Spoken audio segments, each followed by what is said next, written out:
GT, AB Boxing News, here with world-renowned trainer Robert Garcia. How's it going, Robert? I'm doing good. How you doing? Great. So you definitely have Lindolfo Delgado, you have Misael Rodriguez, and Josecito Lopez fighting on Saturday's event. Talk to us about those three cards. All three are very well prepared. They had a great training camp. Josecito Lopez is obviously coming back from a loss against Keith Thurman, but it was a great fight. He was at a point where he almost pulled it off, but things didn't go our way. But he's back, he's strong, he trained hard, and ready to come and give the fans a great fight. Because here in Southern California, both Josecito and Molina, they're pretty well known here in Southern California. So I think it's going to be a fight where the fans are going to be divided, but they're going to enjoy a great fight because both are warriors. I think this is going to be probably fight of the night. They're going to steal the show, and my other two guys, well, they're going to fight in 8 rounds. We were hoping that the fights would be 10 rounders, but due to too many fights and the timing, they're both fighting on 8 rounders. But it's okay, slowly but surely. Now, would you give us an update on Mikey Garcia? What's the latest on Mikey Garcia? Is he sitting on the tables waiting for Manny Pacquiao next year, or is there a DAZN contract looming ahead? Well, look, there's he's the only one that could probably answer what's really going on. But from what I know, what he's told us is, we're trying to get something before the end of the year. It won't be anything like, because Pacquiao's not going to fight till next year. So we definitely want Mikey to fight one more time before the end of the year.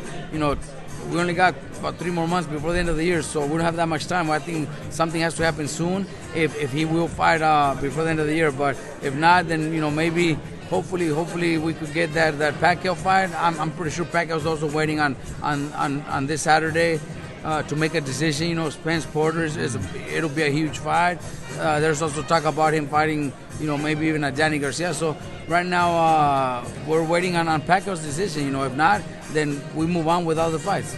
Okay, have you seen Devin Haney's last performance? He did mention that he possibly do want to fight Mikey Garcia. Is that a fight that you would like Mikey at 135? Look, Devin Haney is not only going to do good at 135, but I think eventually he'll be moving up to super lightweight, eventually even welterweight. I think it'll be a big fight. He's a very, very talented kid. His father, his team have done a great job with him. Right now they're doing a great job with him, fighting him on TV and everything. And his fights have been pretty spectacular, So we give him a lot of respect. Eventually, once the fight gets big enough, then all those fights are sure fights that could happen. That's why we're in this business. What's up, champ? Robert. That's right. Okay, moving on. Oscar De La Hoya recently said that Vergil Ortiz was his best prospect in his stable over Ryan Garcia.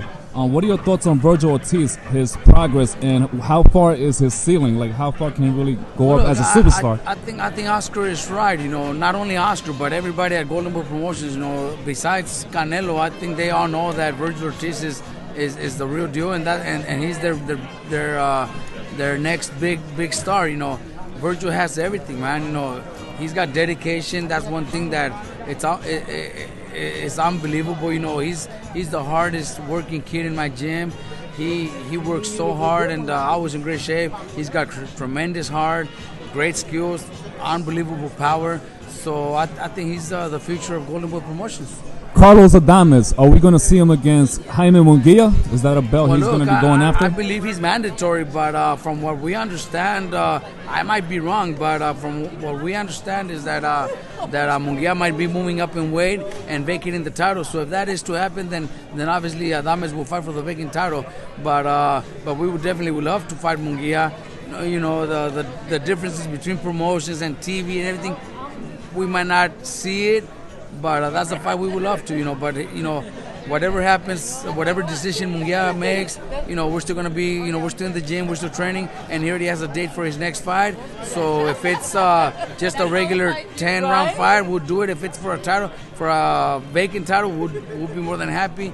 And if we have to wait a little bit longer to fight Munguia, then we'll be more than happy to wait also. And your predictions, Spence versus Porter, what happens Saturday night? It's going to be a good fight. I think Porter gives anybody a tough time. You know, his style is very difficult, especially when he fights aggressive.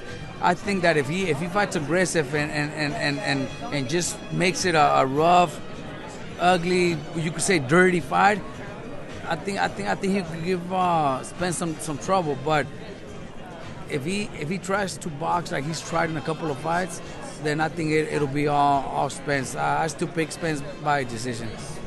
Robert Garcia, thank you for your time. Thank you, GT, thank you. Thank you.